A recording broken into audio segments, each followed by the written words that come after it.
Boneless কাটছে আমার দোকানে।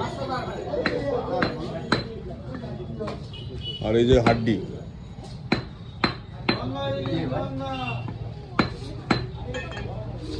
দাদা হাড্ডি বলছি কি হয়? হাড্ডি না, বাংলা হাড্ডি। ওই হাড্ডি বলে চিনবে না, বাংলা হাড্ডি। এর ভালো নাম হচ্ছে বাংলা হাড্ডি। ছেলে ভালো ছেলে, বাংলাটা খেয়ে নেয় সকাল বিকাল দুবেলা, এটা হচ্ছে প্রবলেম।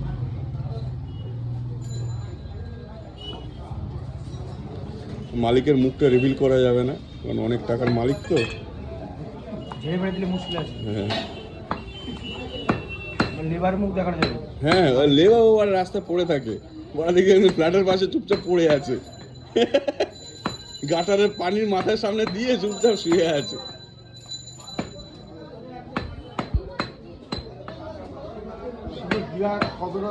আমি এরকম করে লাথি মারলাম, সব সলিড চিকেন বের করছে, হাড় ছাড়িয়ে। বের করা যায় না তোমার, ওইটা নিলে পরে আর মেটে এসে তোমার গলা বের করা যায়।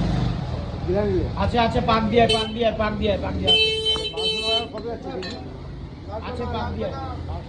মাংস হচ্ছে এখন 250 টাকা হচ্ছে। গিলা দিলে শুধু গিলা নিলে 250 টাকা কিলো।